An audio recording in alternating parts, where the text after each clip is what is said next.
Hi everyone, my name is Kelsey Hannum and I am a instructional designer here at Lone Star College.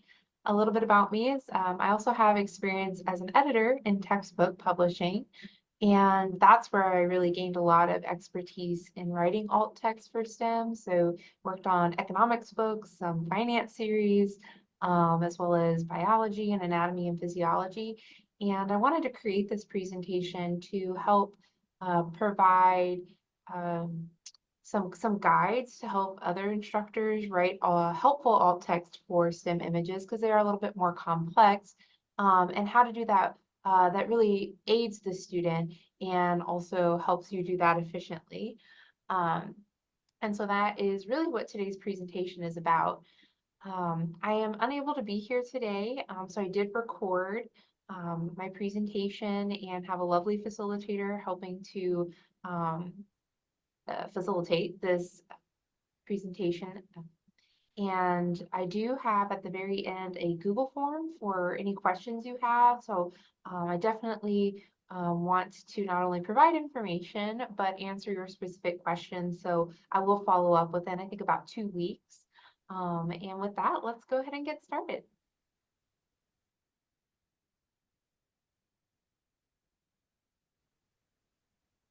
So the first thing I wanted to do was start with a Menti poll, and you can scan the QR code or look in the chat, and there will be a link in there for you to access the Menti poll. And there's just two questions. The first one is really to get a sense of, have you written alt text for STEM images before? And then the second question is really to kind of rank what your interests are by topic for this presentation. And really this is just to get to know a little bit more about the other interests of people in this presentation, and also to help me when I come and answer your questions to get an idea of how familiar folks are with alt text as a whole and alt text for STEM as well.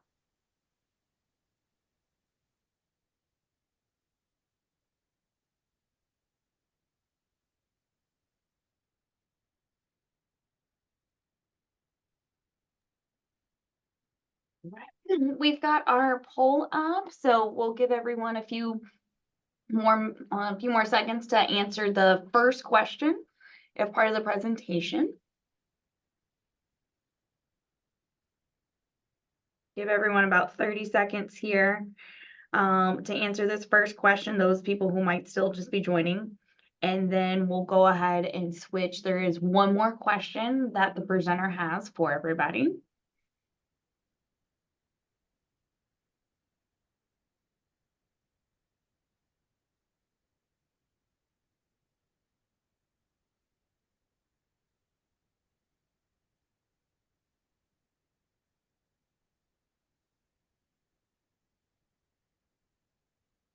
All right.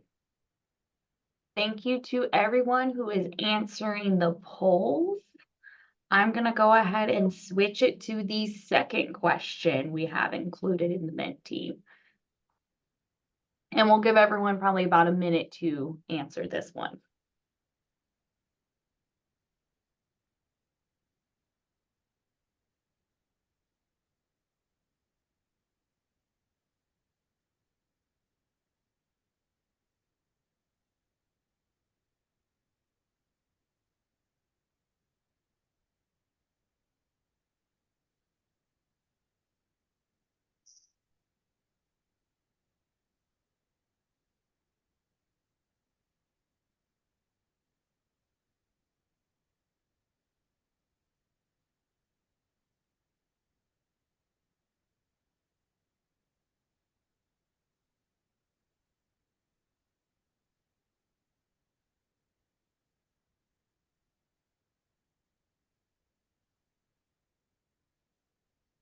All right, give everyone a few more seconds to answer.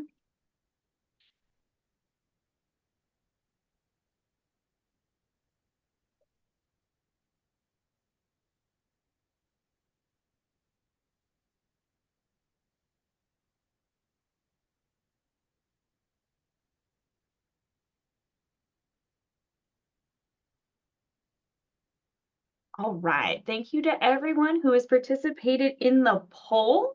It seems the first two options are almost neck and neck there, about an order of importance to you about the for alternate text. So I will turn it back over to Sita, who will continue our presentation for today. Thank you all for participating. Thank you, Alex.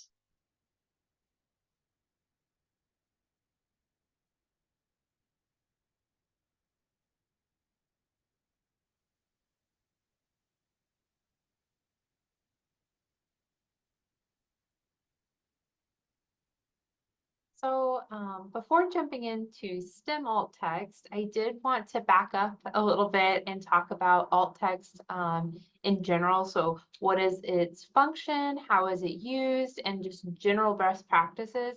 And this is really to just make sure we have a shared understanding and also provide context when we start talking about using these, but shifting our focus towards more complex images. So in short, alt text stands for alternative text. And the purpose of it is to describe the appearance, and then for SIM, really more the function of an image. So it could be like for a stock photo, it might just be providing a short description of what's in the image. For an anatomy diagram, it's going to be a lot more robust, telling, particular information to that image, whether that's the location or things labeled on the image. But again, just sort of summarizing, so if you weren't looking at the image, you know the important information that is contained within it. Now, in terms of use cases, I think the one that's talked most about is the use for assistive screen reading technology. So example, like JAWS, when it comes to an image, it'll read out that description. So someone who's not looking at it can kind of get that information. But it's also really helpful for use cases, for example, limited bandwidth. If the image doesn't display, then the alt text will show. For people who are using screen magnification, so if you've magnified your screen so the text is larger, sometimes you can't view the image as a whole at once, so then you could then reference the alt text. It also has some purposes for helping with search engine and pulling up appropriate results for what you're searching for. And even things like reducing visual stimulation by just referencing the alt text instead of going through the image. Now, in terms of best practices, if you Google best practices for writing alt text, you'll find a couple comprehensive lists, but I'd say kind of the big ones are to use concise wording. I think this is sort of the art of writing alt text, is providing just enough information. And we're going to talk a lot about that because that's really based on the context of the image. So you don't want to be too descriptive. And the second one is said adapt to images context and role. So a image that has a very detailed caption that essentially describes the image may be marked as decorative and not have an additional alt text description if that's already provided. Similarly, if it's a decorative image that's just sort of for visual appeal, doesn't really contain any information, again, might mark it as decorative. Now, when we start getting into some STEM topics, a lot of this is what information is surrounding the image, and then also what is the purpose of the image within, is it in a test question, or is it in a PowerPoint, things like that. Something is to exclude, another one is to exclude like image of, picture of, graphic of, it's just redundant. So just kind of going to the heart of what the content is for that alt text description. And then, as I mentioned, marking decorative when appropriate, and weeding out kind of that unnecessary clutter if it's not really delivering any important information.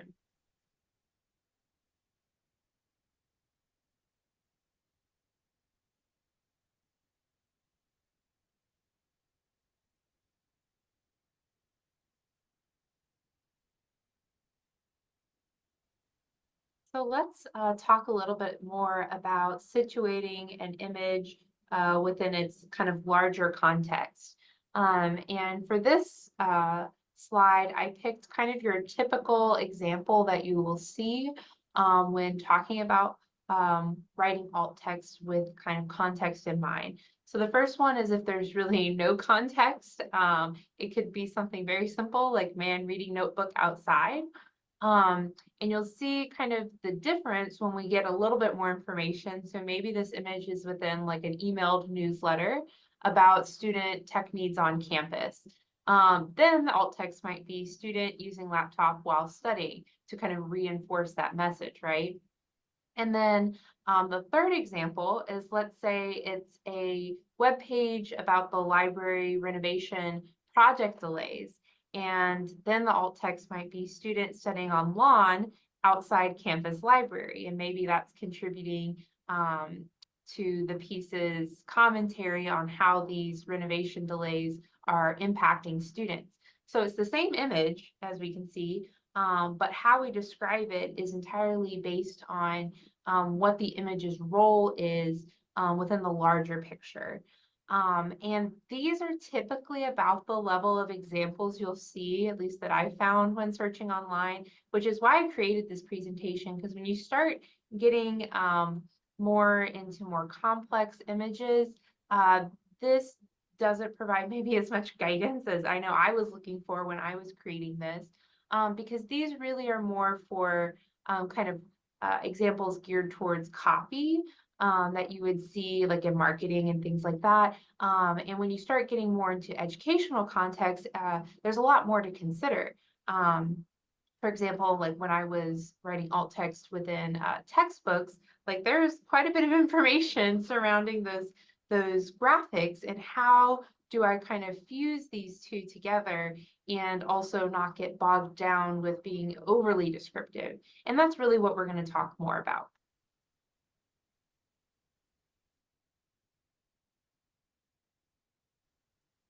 STEM images really are different, I think, than a lot of other subjects. And I like to talk about just the complexity level, which I think is the most obvious thing to discern if you've got graphs and data, or you're looking at detailed anatomical features and biological processes, anything like that. There's obviously a higher degree of complexity that you may need to be conveying in Word. Not just kind of a still image with a generic description like a stock photo. And I think another element of that is a high reliance on visual storytelling. And I think this is where I think the skill building comes in when creating alt text for STEM images, to really walk the learner through the information that the image is providing. I think that's a little bit more organic for some than others. You know, sometimes you're looking at an image that has text within it, so that sort of gives you a building block on the order to describe information. But a lot of them, you kind of really have to feel your way out in terms of, if you have no context surrounding this image, you know, what are, like for a graph, like maybe you start with the X and Y axis, like the parameters, then maybe you say there's a general trend, an upward trend, and then you go into describing the actual data points themselves. And I think that's really what the focus of alt text should be for STEM images when you're having to convey kind of the bulk of information in the alt text. And next, we're going to look at how to get started, what information to look for, how to contextualize the image before you start writing the alt text.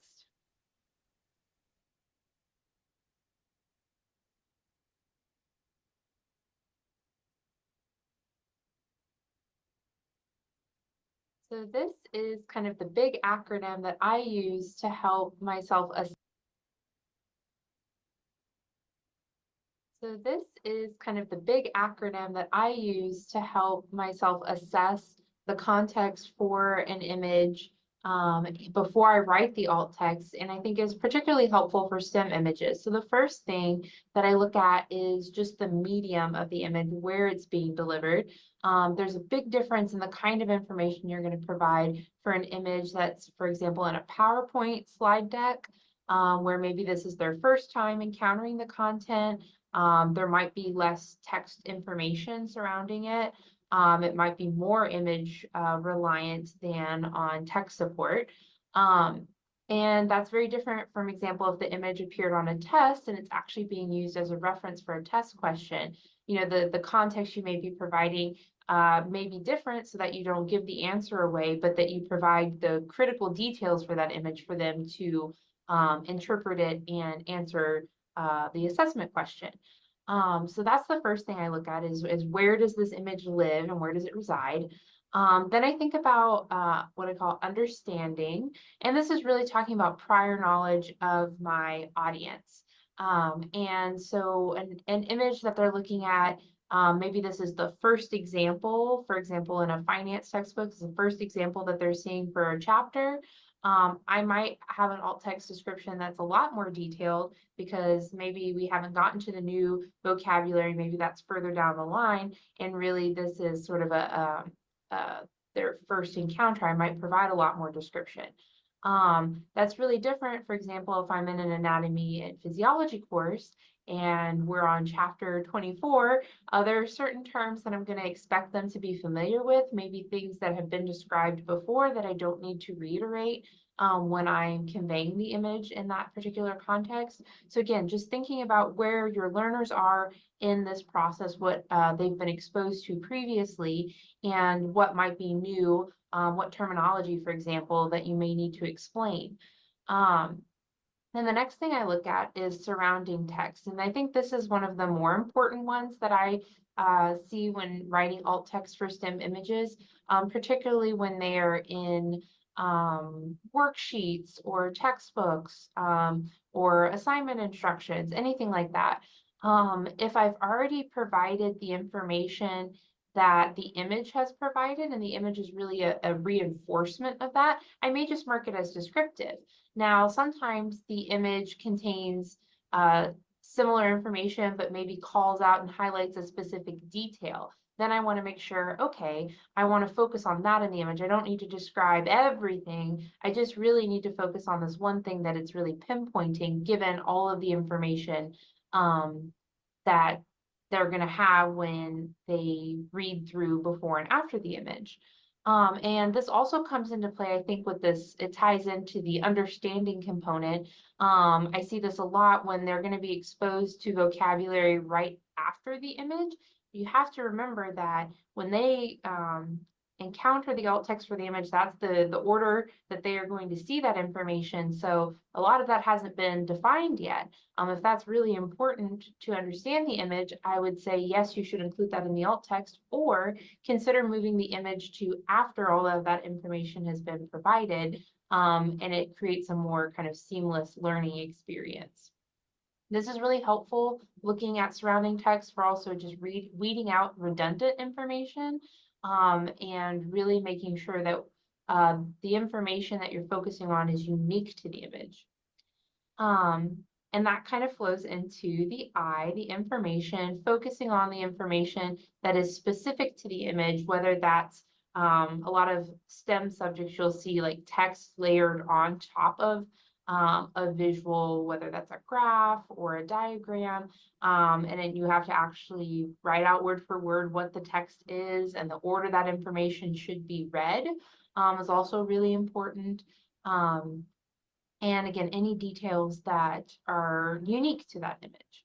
And then the last thing is I do recommend before you write alt text, look at the captions. I've seen this as a growing trend, I think, with a greater emphasis on accessibility. A lot of publishers are providing really nice captions for images that sometimes serve the purpose of alt text. It really does the job for you in describing that image completely. So make sure that you check that before you write your own.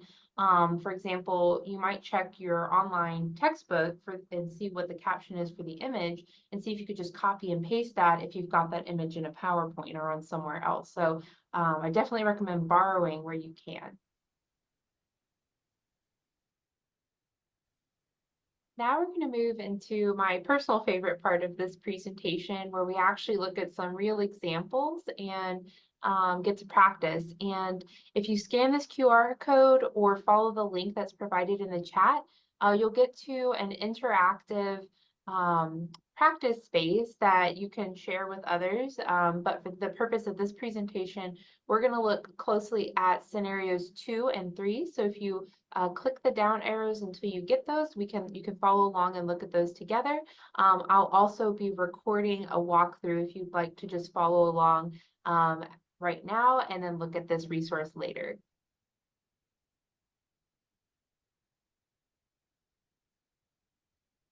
So let's look at scenario 2 together. If you click on this first thing, it gives you a little bit of information on the context. So this image is embedded on a PowerPoint slide. And looking at the surrounding text, this is an activity prompt. And pay close attention to the wording because this is really going to play an important role when we start thinking about what might be the best alt text for this image. So the prompt that they are given is examine figure 1.1. Is it rotating clockwise or counterclockwise? Which hemisphere is this in? So this is the kind of questions we could see being used in a face-to-face class where students might raise their hand or just shout out a response. And a student might be following along on their computer looking at the alt text before they answer. And then looking at the image's role, the image is part of the learning activity and something that students will be analyzing as part of their learning process. So let's go ahead and take a look at options for alt text descriptions. So the first one is, in figure 1.1, a cyclone is rotating counterclockwise. The second is in figure 1.1, a cyclone located in the Gulf of Mexico in the Northern Hemisphere is circulating counterclockwise. The third is in figure 1.1, a cyclone circulating off the southern coast of Mexico is rotating from the right to the left. So based on all the information we took in, which one do you think is the best alt text tag for this image? The reason why I frame these exercises as the best is really because I think when you're writing alt text for STEM, the error is more often to provide maybe too much information or not the right information. And so these exercises are really kind of helping hone in on helping us identify what is the critical information given everything that we know. So let's take a look at these three options. So for the first one, this one is actually not the best because it provides too little information given the context of this image. So in the alt text, the location of the cyclone is not provided. So learners would not be able to determine the hemisphere, which is important for knowing, for answering this question. And it also gives rather than describes the rotational direction. Remember, that was one of the questions they asked. Is it counterclockwise or clockwise? And here it just tells you what it is. So that kind of removes an element of challenge or learning just based on what was provided in the alt text. And so really this one doesn't really pay attention to the fact that the image is part of a learning activity. So what about the second one? So this one actually falls into the issue of providing too much information. The alt text reveals the answer to the questions rather than providing information needed to answer the question. So that really, again, doesn't pay attention to the image's role in the activity. It tells them that it's in the Northern Hemisphere and which direction it is circulating. So what about the third one? So obviously, this one is probably the best out of these three options, alt text tag, because it provides the information learners will need to answer the questions. It identifies the object as a cyclone, gives its location, and then describes the rotational direction without using counterclockwise and clockwise. Remember, it talks about from rotating right to left. So there's still that integrity of the question is protected, and really it's serving its role in the larger learning process.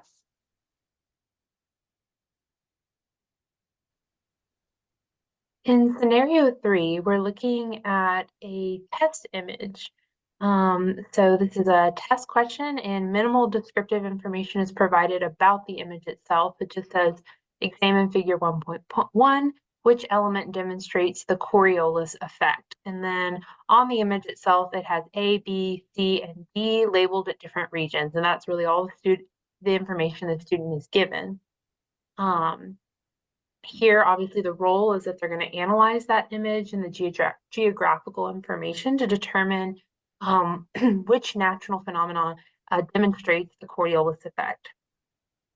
So looking at the alt text options, we're going to think about which one is the best given the context for this image, and detailed knowledge of oceanography is not required. Just think about what the students are going to look at and what information is provided in the alt text. So the first one is figure 1.1, Earth from space centering on North and South America land masses. Figure is labeled A through D. The second one is a bit longer. It says figure 1.1 is an image of North and South America from space. Element A marks a green landmass in northern Canada. B marks a rotating hurricane on Mexico's western coast. C marks a raised mountain ridge on South America's coast. D marks the Amazon rainforest in Brazil. And then the last one is figure 1.1 shows the North and South American land masses. Point A marks a large landmass, Canada. B is off the coast of California in the Pacific. C marks the southern coast of South America, and D is located in Brazil.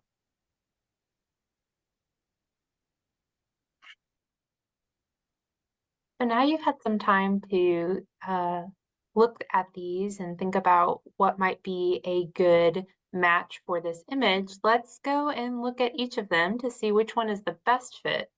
So the first one falls into that area of insufficient information. I think it's describing the image, but it's not really providing enough information for a learner to answer the question.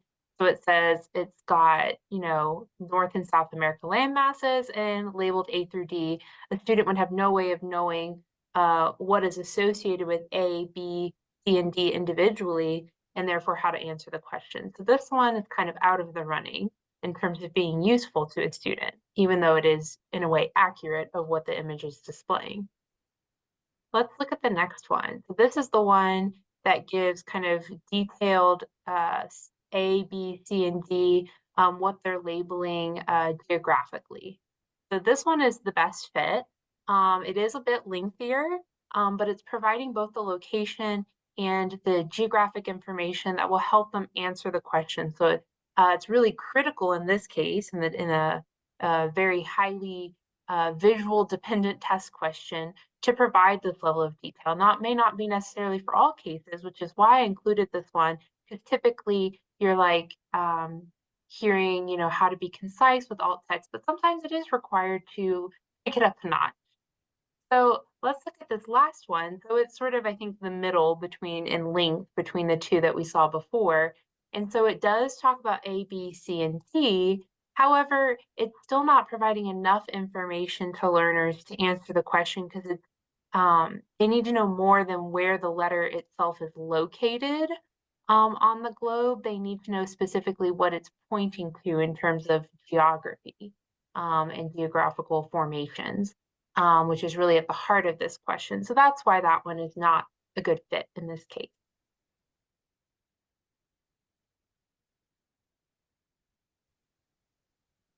So here I've sort of compiled all the things that we've talked about and the practice that we've done and put them in more of like a question format that you could ask yourself when you're looking at an image that you're going to write alt text for. So things like, why was an image included instead of relying solely on text? So this will help get you towards understanding the role of the image, what information is unique to it, what to emphasize. And similarly, like what information, if I left it out from the alt text, could not be provided by the surrounding text. So this is really just a good check to make sure you're not duplicating information. There's a question of, is this image placed before or after related information? Is it placed in context if the screen reader is reading elements in order? So this kind of, again, goes hand in hand with that idea of what prior knowledge do students have, both on the larger scale, like within the chapter or the course, but also just the order of information. Have they encountered those terms yet? Is this something they're going to be familiar with? And then another question is, could I borrow alt text from a previous image and edit the specifics? So again, borrowing useful information that's already provided maybe by the publisher in their materials when you're reusing an image. And then sort of in guidelines, talking about tailoring the image to fit its role in the learning activity, similar to those practice questions, like that image that we saw in a test item, the same image, if you put it at the beginning of a chapter, it becomes a decorative image, and no longer does the alt text need to go down a page to help students understand what it is, and even if they need to pay attention to it. Things about like determining what level of detail is necessary for comprehension and related to surrounding material, and then how to describe visual elements that convey relationships between information or highlight important details. So these are just kind of helpful things you can kind of keep in your back pocket as you begin to write alt text. And I do think it's a skill that just sort of takes getting in there, kind of navigating it, seeing what works well. And I think the more that you get this practice, the more seamless it becomes.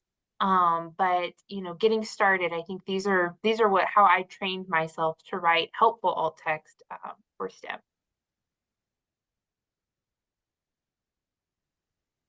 So the last segment of my presentation, I did want to pivot a little bit and think about how does AI enter into this conversation? So previously, we've only been working with if I'm writing all of this alt text for STEM images myself. So with the advent of AI, just currently as it is, what does that look like for as an aid for writing alt text?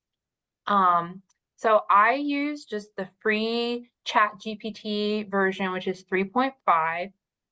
Version 4 does have capabilities to convert image to text that I've not been able to test. So I'm just going to speak to the freely available ChatGPT functionality, which does not currently allow us to upload images to get text descriptions. So with that in mind, I took a kind of a standard anatomical image of a diagram of the heart and all of its components and sort of how it's situated within the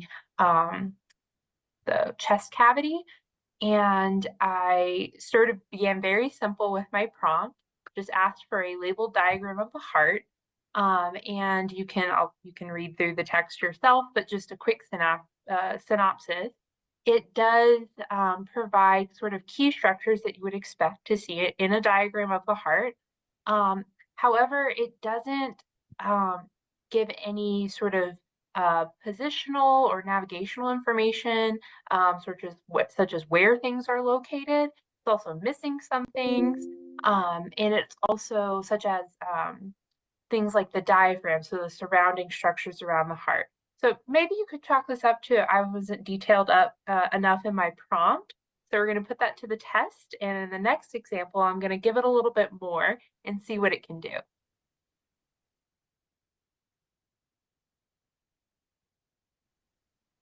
So with this prompt, I did kind of beef up what I was asking for. So I talked about it being a labeled anatomical diagram of the heart and asked it to focus specifically on atriums, ventricles, and then I also included like surrounding anatomical structures like lungs.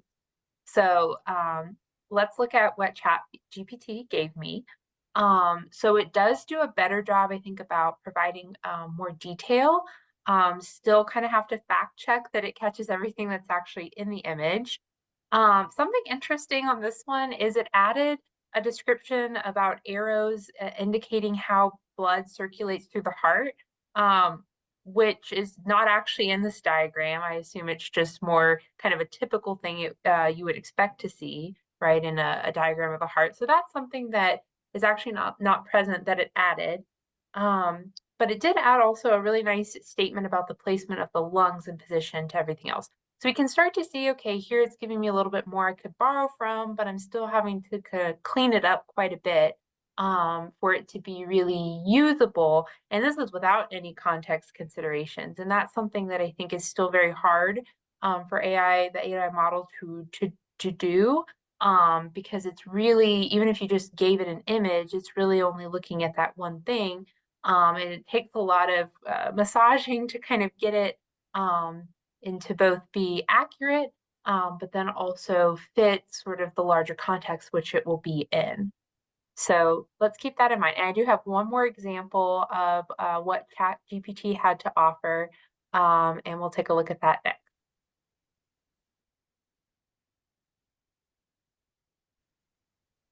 So for the last ChatGPT exercise, I had it write an alt text description for the smaller image in the top right corner of the sagittal view of the heart in relationship to other structures.